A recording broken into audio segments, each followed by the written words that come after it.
앉아있는데 목사님 나가시면서 제 귀에다 대고 살짝 얘기하시더라고요.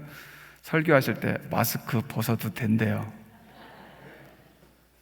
제가 마스크 당연히 안 벗고 설교할 줄 알고 아침에 면도하고 저녁에 면도를 안 하고 왔거든요. 그래도 혹시 제가 벗었는데 목사님 이번에 LED 다 해가지고 화면이 잘 나온다 그러더라고요. 혹시 얼굴이 좀 거뭇거뭇해도 좀 이해하시고 들어주시면 좋겠습니다. 아무리 생각해도요, 나지 말아야 할 때는 많이 나는 것 같고 나야 될 때는 별로 안 나는 것 같아요. 생각해보면 해야 될 거는 잘 안 하고 하지 말아야 할 것은 굉장히 많이 하면서 살아가는지도 모르겠어요. 가만히 앉아있으면서 귀에다 대고 마스크 벗어도 됩니다라고 이야기하니까 생각이 굉장히 많아지더라고요. 근데 감사한 거는 그나마 제 얼굴이 좀 어때요? 옆에 아유, 시커멓다고 할 줄 알았더니 잘생겼다고 해서 순간 당황했어요.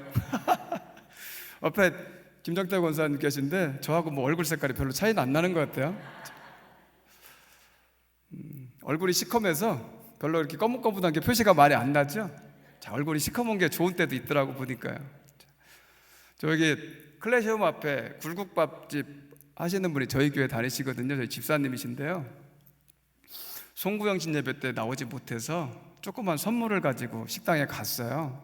집사님은 안 계시더라고. 근데 직원들이 늦지막히 이제 일 끝내고 오후 장사 끝내고 이제 식사하고 계시더라고요. 근데 종업원 중에 못 보던 젊은 이쁜 아가씨가 있더라고요. 그래서 선물을 잠깐 놓고 나오는데 자기들끼리 막 얘기하더라고요. 제가 들었어요. 뭐라고 얘기하냐면, 야, 목사님이 굉장히 젊대. 순간 그 얘기 들으니까요, 기분이 제가 어땠을까요? 좋으면 안 되는데. 좋은 감정이 드는 순간 저는 이미 어떻게 된 거예요? 나이를 먹은 거더라고 보니까. 근데 젊다는 목사님이 왜 이렇게 젊냐, 그런 목소리, 그 이야기를 들으니까 제가 얼마나 기분이 좋아졌는지 몰라요. 제가 볼 때는요, 오늘 예배에 참석한 강경제일교회 모든 성도들이 다 젊어 보이세요.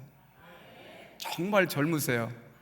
젊다는 것은 일 해야 된다는 것입니다. 올 한 해도 교회를 위해서, 하나님을 위해서 열심히 일하시는 그런 강경제일교회 모든 성도들이 되시기를 주님의 이름으로 부탁을 드립니다. 박재진 목사님 여러 번 뵀는데요, 뭐 설교하실 때도 그런 말씀하시고 그러는데, 목사님은 어렸을 때부터 뭐가 되는 게 꿈이셨대요? 모르시는 분 없을 것 같아요. 그죠? 저는 어땠을 것 같아요? 대답하기 곤란하죠. 이런 질문하면은요, 곤란해요.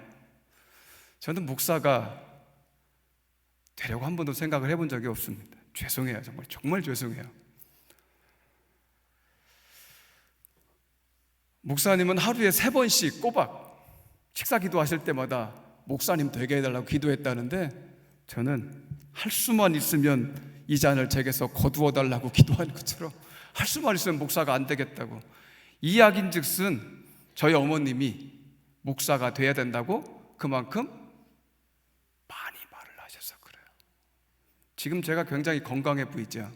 우리 김정태 권사님하고 저 박용선 장로님하고 축구도 많이 했어요. 운동도 제가 잘하는 편이 아닌데 좋아해요. 굉장히 좋아요.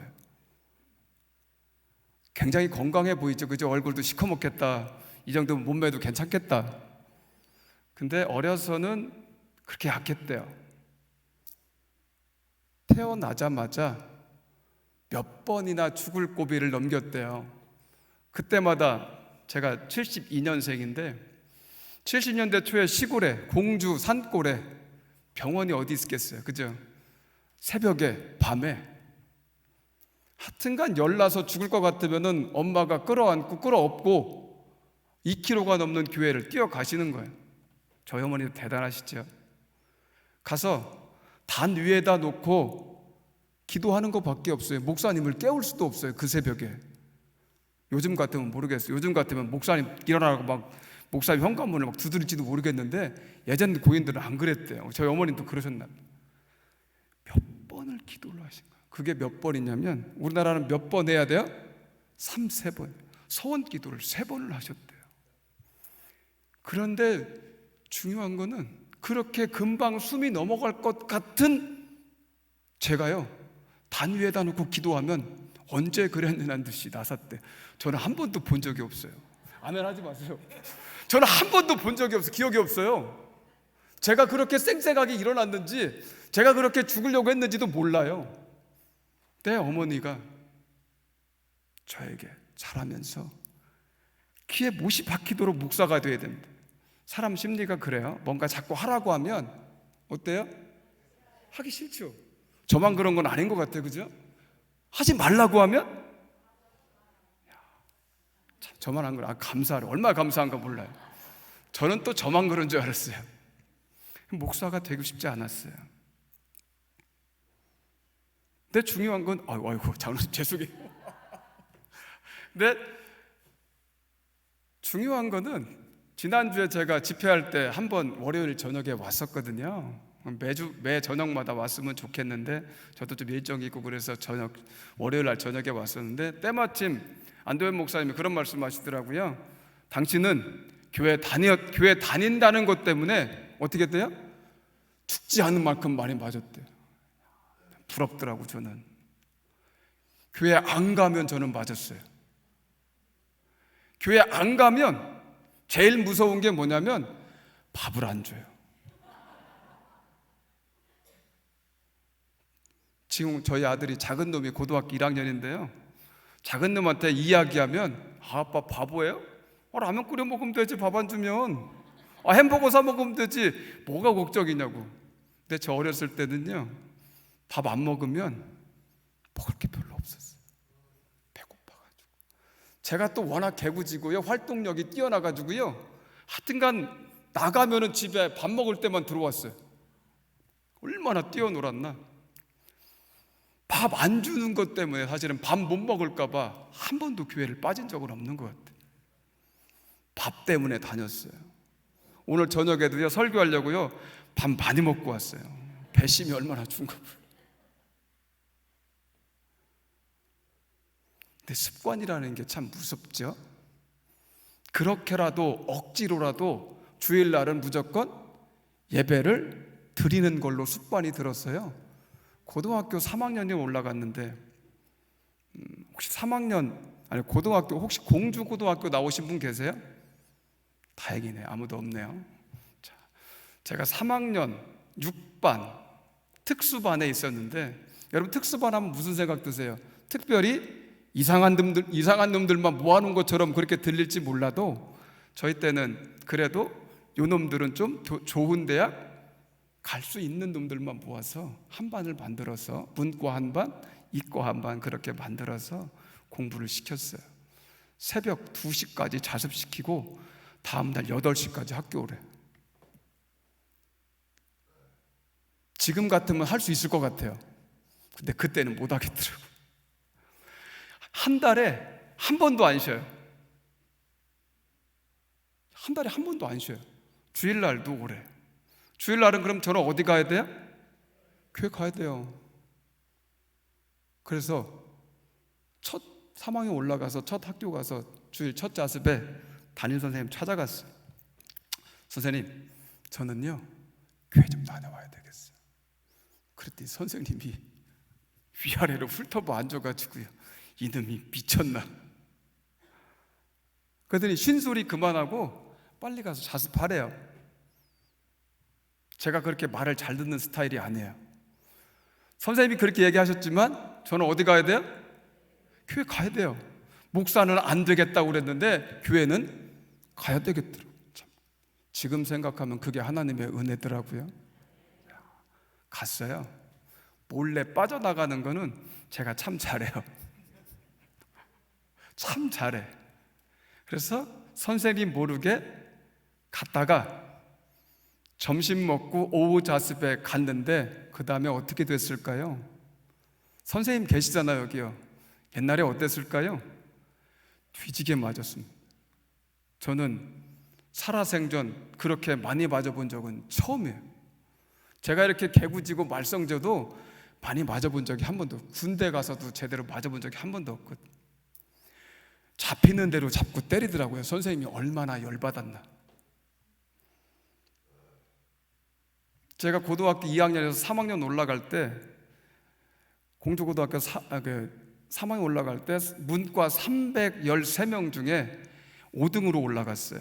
그러니까 학교에서 기대가 있었겠죠. 뭐 누구 말대로 안도현 목사님 얘기할 때 아무도 못 믿는 것처럼 저를 쳐다봤다고 그러던데 아무도 믿는 것 같진 않아요. 그때 내신이 1등급이 7등까지 1등급이었거든요. 근데 5등 했으니까 학교에서도 담임선생님도 기대가 컸다 이 말이죠. 근데 제가 고등학교 3학년 올라갔을 때 저희 작은 누나가 교대 89학번, 공주교대 89학번이 다니고 있었고요. 저희 작은 형님은 원래 88학번이구나. 누나가 하도 오래돼가지고요. 88학번이고 작은 형님이 89학번으로 대학을 들어가야 되는데 떨어졌어요. 재수해서 충대 의대 예과 1학년을 다니고 있었어요. 제가 시골에서 가진 것도 별로 없는 부모님들이 이미 대학생 2명이 있어요. 얼마나 힘들까. 그런 때도 철이 들었어요. 다른 거는 천이 전혀 안 들었었는데, 야, 부모님이 얼마나 힘들까. 나는 대학에 가지 말아야 되겠다. 뭐 돈 버는 거 좀 찾아가지고 부모님 좀 어깨 좀 가볍게 해드려야겠다. 그런 생각을 가졌어요. 근데 나중에 보니까 그게 부모님을 위한 것이 아니더라고요. 선생님한테 3번을 그렇게 뒤지게 얻어 터지고 나서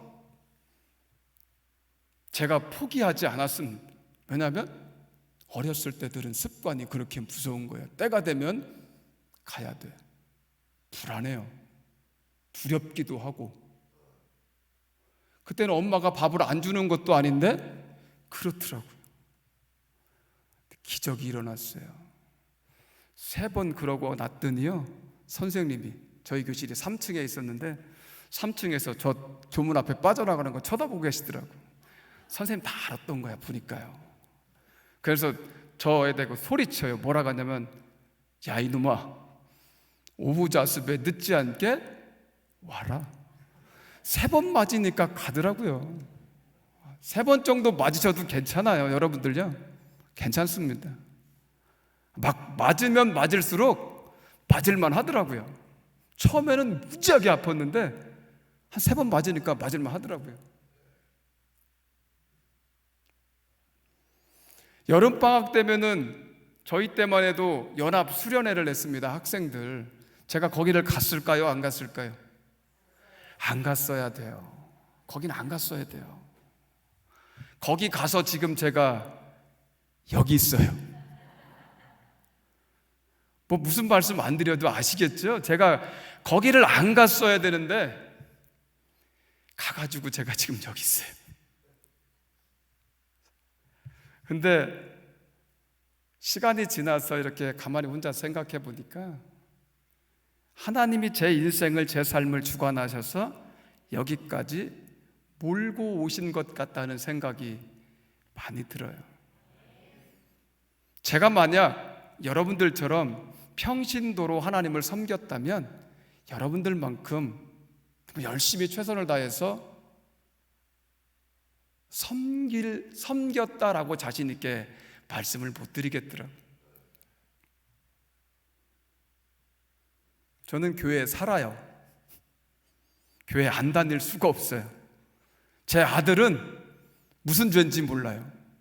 저 때문에 교회에서 살고 교회를 나와야 돼요. 피아노 반주도 해야 돼요. 반주자가 없어가지고요. 피아노 반주하는데요, 큰 놈은 열심히 해요. 책임이 있어가지고. 근데 작은 놈은요, 제가 피아노를 걔가 칠 수 있는 거 골라서 쳐야 돼요. 불러야 돼요, 찬송가.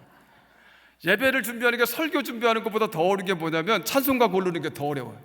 야, 참 이거 참. 그래도 감사한 거는요, 작은 놈이 예배 때 피아노를 친다는 거예요. 저는 피아노의 피자도 모르는데 작은 놈은 치더라고요. 야, 얼마나 감사한지.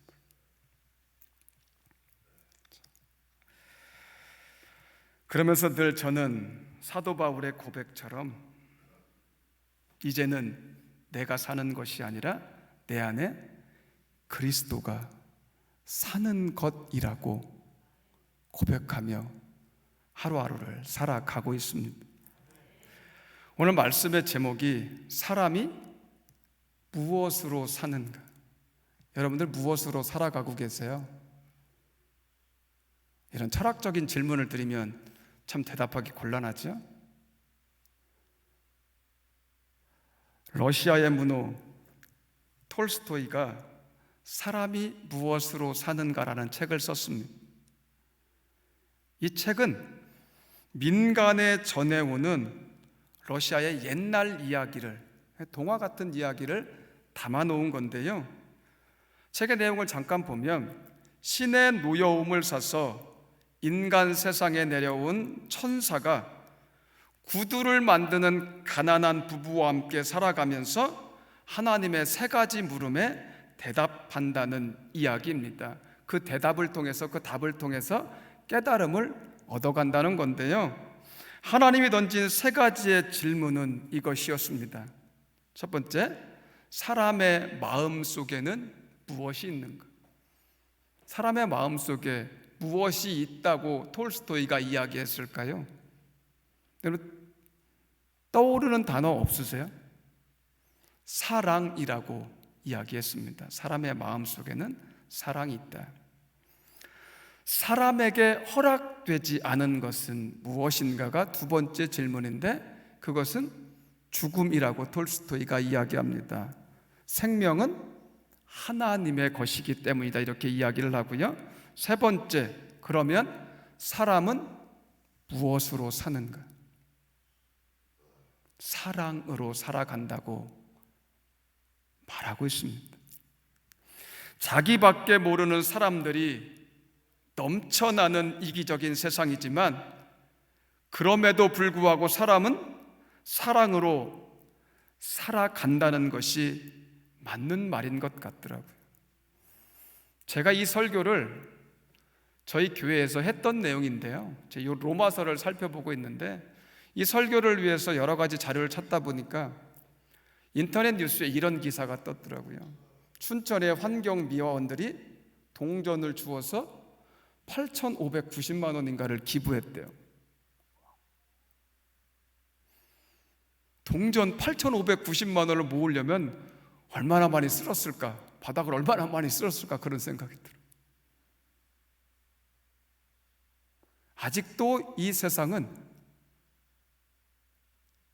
사랑이 남아있다는 그런 느낌을 굉장히 많이 받았습니다. 사랑이 없다면 가족도 있을 수 없고요, 사랑이 없으면 친구도 있을 수가 없습니다. 사랑이 없다면 꿈도 없고 희망도 없게 되는 것이죠. 신의 노여움을 사서 인간 세상에 내려온 천사 미하일처럼 오늘 우리 곁에 천사가 있는 건 아닌지 잘 살펴보세요. 내 옆에 천사가 있는데, 이 사람은 무엇으로 사는가에 나오는 이 천사의 모습은요, 화려한 모습이 아니었습니다. 부유한 모습이 아니었습니다. 추위에 굶어 죽어가는 모습이었습니다.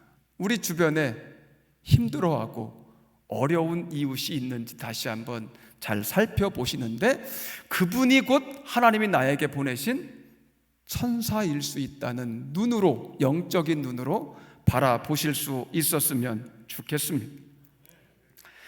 그 미하엘이 주인공인 시몬을 향해서 마지막 순간에 미소를 지었다라고 이 책은 기록하고 있는데, 어딘가 있을지 모를 그 천사가 여러분의 삶과 여러분의 마음을 들여다보면서 부디 미소 짓게 되기를 주님의 이름으로 간절히 축원을 드립니다. 톨스토이는 사람은 결론적으로 무엇으로 산다고 말씀했다고요? 사랑으로 산다. 그럼 이 앞에 계신 우리 박재진 목사님은 무엇으로 살아가실까요? 뭐로 살아가요? 누구의 사랑으로 살아가십니까? 하나님의 사랑은 너무 멀리 있고요, 누구의 사랑으로 살아가요? 자, 다시 한번 같이 해보겠습니다. 목사님 사랑합니다. 우리 김정태 권사님은 남자다우시네요. 안 하시네 보니까요. 다시 한번 하겠습니다. 목사님, 사랑합니다. 사랑은 표현할 때 사랑입니다. 올 한 해는 사랑을 많이 표현하시면서 살아가게 되시기를 주님의 이름으로 부탁을 드립니다. 사도 바울은 로마서에서 자신은 뭐로 산다고 고백하고 있느냐면 사랑으로 산다고 안 했고요, 믿음으로 산다고 고백하고 있습니다. 바울뿐만 아니라 우리는 부정할 수 있지만, 그렇게 생각하고 싶지 않을 수 있지만, 우리도 믿음으로 살아갑니다. 그럴 수밖에 없다라고 성경은 말씀해요. 왜냐하면 하나님의 진노가 임하면 그 진노를 피할 자가 아무도 없다는 것을 우리는 이미 알고 있어요. 그걸 알고 있기 때문에 우리는 뭐로 살아갈 수밖에 없어요? 믿음으로 살아갈 수밖에 없다고 바울은 이야기하고 있는 것입니다. 사람은, 성도는 그러면 무엇으로 살아가야 할까요? 믿음으로 살아가야 될 줄 믿습니다. 오늘 말씀을 다시 한번 읽어보겠습니다. 자, 말씀 한 번만 띄워주세요.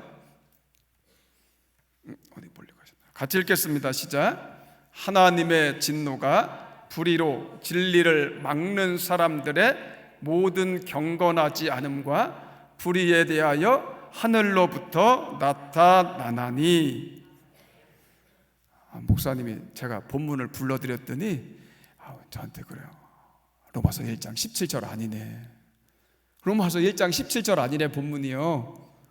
저도 그럴만 하겠더라고. 보니까 18절 말씀 설교 잘 안 하거든요. 17절 말씀이, 17절 말씀 뭔지 아세요? 제가 한번 읽어드려 볼게요. 복음에는 하나님의 의가 나타나서 믿음으로 믿음에 이르게 하나니 기록된 바 오직 의인은 믿음으로 살리라 함과 같다. 많이 들어보셨죠? 많이 들어봤어요. 저도 많이 들어봤고 많이 설교했어요. 하나님의 진노는 인간의 불의와 불경건 때문에 임하게 되었다라고 사도 바울이 말씀하고 있는 것입니다. 바울은 이 불의와 불경건을 하나님의 진리를 막는 것으로 설명하고 있어요. 인간의 불경과 불의의 본질은 하나님의 진리를 불순종의 굴레에 가두는 것이다 라고 이야기하고 있습니다. 굴레가 역시 여러분 무엇인지 혹시 아세요? 잘 모르죠. 옛날 분들은 다 아시던데, 고개 끄덕이시는 분도 아주 옛날 분들이에요. 굴레는 말이나 소의 어떻게 해요?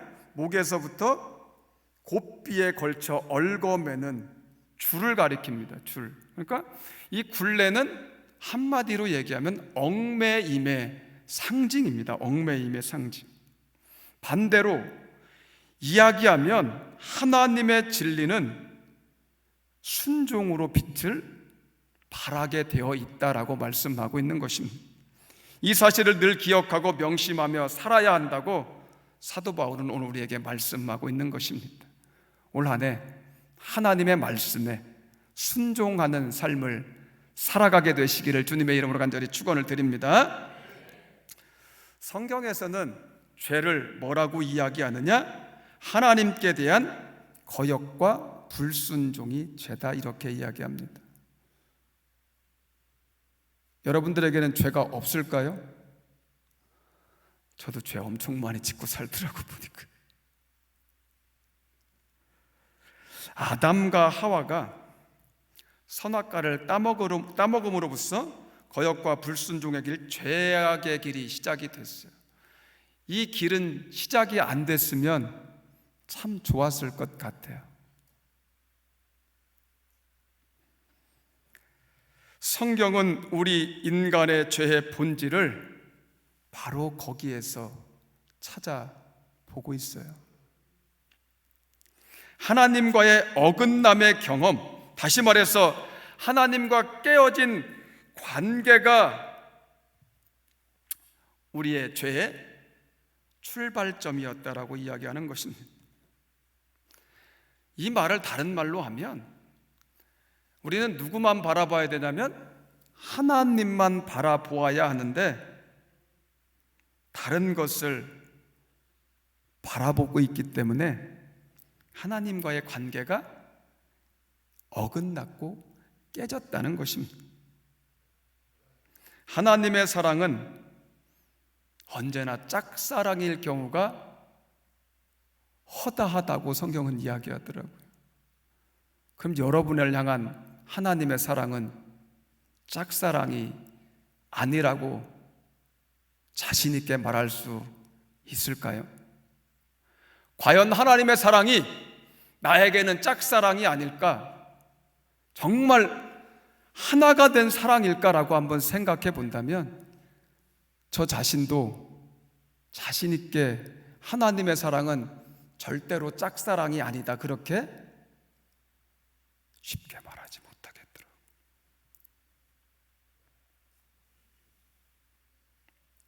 하나님과 하나님의 눈과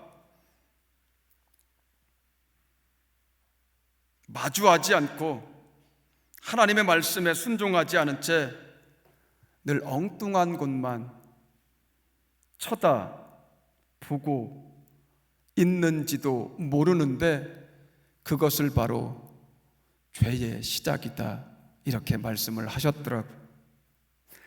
하나님의 진노라고 하는 것, 이미 이 순간에 하나님과의 관계가 어긋나는 그 순간부터 하나님의 진노가 임했고, 물론 징계는 나중에 내리시는 하나님의 모습을 보여주지만 에덴 동산에서의 추방은 이미 선악과를 먹는 순간에 결정되었다라고 볼 수 있습니다. 하나님의 진노는 진리 그 자체이신 하나님을 사랑하지 않고 그 말씀에 순종하지 않는 한 우리에게도 동일하게 내려지는 심판이라고 오늘 본문은 말씀하고 있는 거예요. 죄로 인한 하나님과의 분리, 이것이 우리가 하나님의 진노 속에 빠질 수밖에 없는 이유라고 바울은 말씀하고 있는 것입니다. 오늘 말씀은 불순종, 어긋남, 분리가 죄의 근원임을 설명하는 말이 되는데요, 또한 불순종과 어긋남과 분리는 하나님이 아닌 어떤 것이 우리 마음속에 주인이 되었기 때문에 벌어진 현상이기도 하다는 생각을 해봤습니다. 여러분의 마음속에 하나님이 가장 중요한 분으로 자리 잡고 계십니까? 아니면 또 다른 무엇인가가 하나님보다 더 중요한 위치를 차지하고 있습니다. 하나님이 가장 중요하다라고 입술로 고백할 수 있지만 내 삶을 통해서 과연 내가 하나님을 가장 중요한 분으로 모시면서 그렇게 살아가고 있는지 한번 잘 생각해 보세요. 이 자리에서 말씀하시지 않으셔도 괜찮습니다.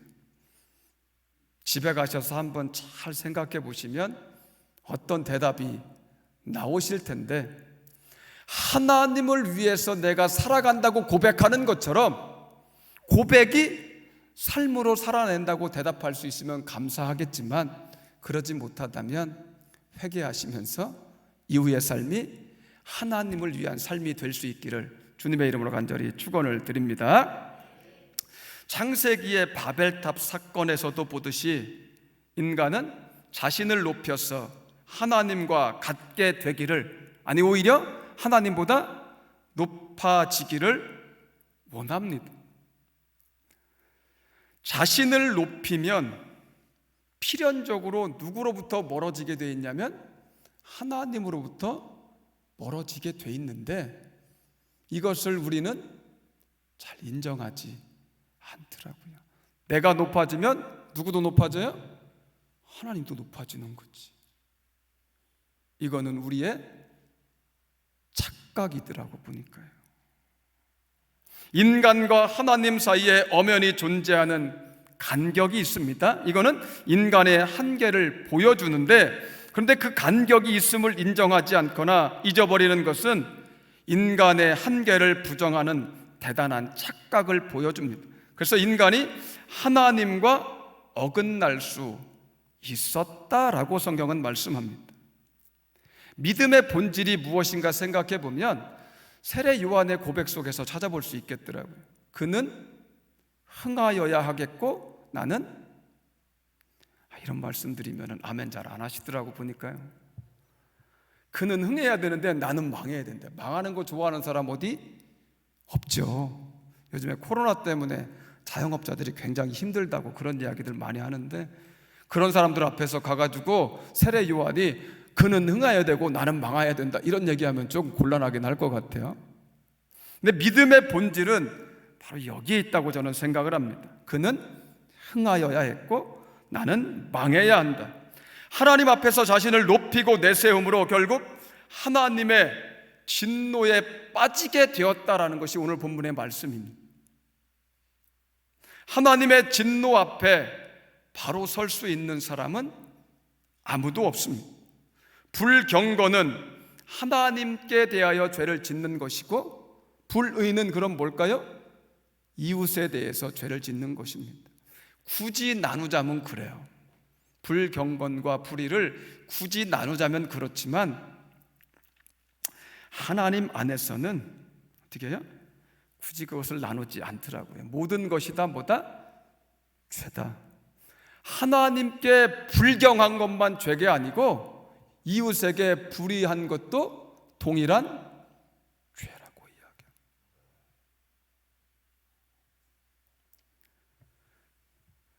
하나님을 두려워하진 않는 사람이 사람을 두려워할 리가 없겠더라고요. 하나님을 향한 경건한 믿음을 간직한 사람은 이웃을 향하여 사랑을 나누는 일에 게으를 수가 없습니다. 그럴 수가 없겠지요.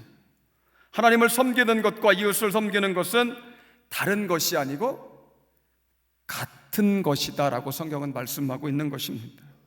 하나님을 섬기는 것과 이웃을 섬기는 것이 우리의 삶 속에서 어우러질 때, 하나가 될 때 비로소 우리는 이 땅에서 하나님 나라를 살아간다고 말할 수 있을 것입니다. 올한해 강경제일교회 모든 성도들이 이 땅에서 여러분의 삶의 자리에서 하나님의 나라를 경험할 수 있기를 원합니다. 그 하나님의 나라를 경험하기 위해서는 하나님과 이웃을 겸하여 사랑하셔야 될 줄 믿습니다. 하나님을 향한 경건과 순종이 사라졌을 때 필연적으로 인간은 부패해졌더라고요. 썩었어요. 다시 말해서 인간이 부패하는 순간이 바로 하나님의 진노의 시작이라고 말씀을 드릴 수 있습니다. 부패가 곧 하나님의 진노입니다. 이 말씀을 준비하는데 굉장히 찔리더라고요. 나는 과연 하나님 앞에 정말 정결한 마음을 가지고 살아가고 있냐? 조금이라도 오염되고 부패한 것이 없냐? 저 자신에게 물어봤는데요, 한참을 멍하게 앉아 있었어요. 말 못하겠더라고요. 이미 저에게도 하나님의 진노가 임한 건 아닌지 정신이 번쩍 나더라고요. 정신이 번쩍 나요. 이 부패함 속에는 평화도 기쁨도 사랑도 머물 수가 없습니다. 이미 다 사라져 버리게 되더라고요.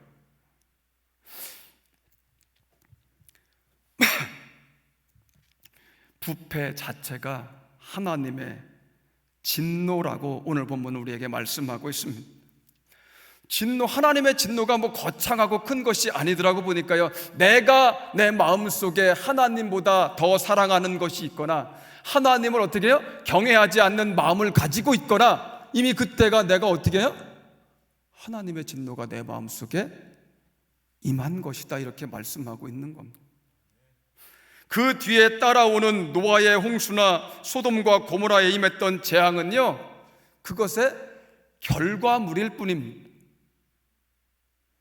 하나님의 진노의 결과물이에요. 내가 나중에 그건 무엇 때문에 이렇게 됐다라고 우리가 원망할 수 있게 되는 근거가 되는 거라는 얘기죠. 하나님에 대한 불경건과 불의로 말미암아 인간은 하나님의 진노의 대상이 되었다고 성경은 오늘 우리에게 말씀하고 있습니다. 인간 스스로는 이 하나님의 진노에서 벗어날 수 없다고 또한 말씀합니다. 그렇기 때문에 바울은 로마 교인들을 향해서 내가 너희들을 위해서 복음을 들고 나선다고 선포하고 있는 것입니다. 복음이 이 모든 문제를 해결할 수 있다고 말씀합니다. 저희 동네에 저보다 젊은 사람이 거의 없어요. 그래서 저는 동네에서도 젊은 목사입니다. 저보다 몇 안 되는 젊은 사람 중에 지난 24일 저녁 9시에 췌장암 사기로 죽었습니다. 성탄 예배를 드리는데 동네에서 방송을 해요. 요즘에는 동네 방송을 핸드폰으로 해주더라고요. 핸드폰으로 전화가 와서 받으면 동네 방송이에요. 아무개 췌장암 끝에 어젯밤 9시에 죽었다는 방송이에요. 몇 번을 가봤어요. 췌장암 시작된 지 1년이 지난 몇 번을 가봤어 제가. 하는데 딱히 할 말이 별로 없어요. 목사가 췌장암 사기면은 저 형님이 의사라고 그랬잖아요. 전화를 드려봤어요. 상황이 이런데 어떠냐 그랬더니 한 6개월 살기도 쉽지 않겠다 그러더라고요. 그때 1년을 버텼어요. 두 부부가 밤에 사람 없을 때 동네 길을 걸어서 막 운동해요. 운동도 해야 된다 그러더라고요. 근데 지나갈 때 한 두 번은 아는 척을 하고 인사를 했는데 그 다음부터는 아는 척도 못하겠어. 왜? 할 말이 없어요. 뭐라고 위로할 수도 없고 할 수도 없어요. 항암을 10몇 번을 했대요. 근데 그 방송, 죽었다고 하는 방송을 듣는데 얼마나 가슴이 아픈지 몰라. 진작에 그래도 억지로라도 교회에 끌고 나올 걸, 억지로라도 복음을 전할 걸, 억지로라도 세례를 좀 받을 수 있게 할 걸, 구원 받았다고 하는 증거와 확신을 좀 심어줄 걸. 강경제일교회에서는 이런 안타까운 마음이 올 한해 하나도 남아있지 않았으면 좋겠습니다. 사도 바울이 죽을 줄 알면서도 로마에 복음 들고 갔던 것처럼 올 한해 강경제일교회는 복음 들고 죽어가는 영혼들, 비록 내가 조금 힘들고 어려워도 그 영혼들을 위해서 복음 들고 나아갈 수 있는 모든 성도들 되시기를 주님의 이름으로 간절히 축원을 드립니다. 기도하시겠습니다. 하나님, 새롭게 시작된 2022년 한 해가 복음 들고 세상을 향해 나아가 영혼을 살리는데 귀하게 쓰라고 허락해 주신 시간임을 믿고 확신함으로 믿음 가지고 확신 가지고 나아가서 영혼을 살리는 교회의 사명을 온전히 감당할 수 있는 강경제일교회와 모든 성도들 되게 하여 주옵소서. 영혼을 살리는 것이 가장 급하고 귀한 일임을 깨닫게 하셔서 올 한해 복음으로 이 강경 지역을 변화시키는 놀라운 역사가 이 재단과 재단을 섬기는 모든 성도들 위해 함께하여 주시옵소서. 예수 그리스도의 이름으로 간절히 기도하옵나이다. 아멘.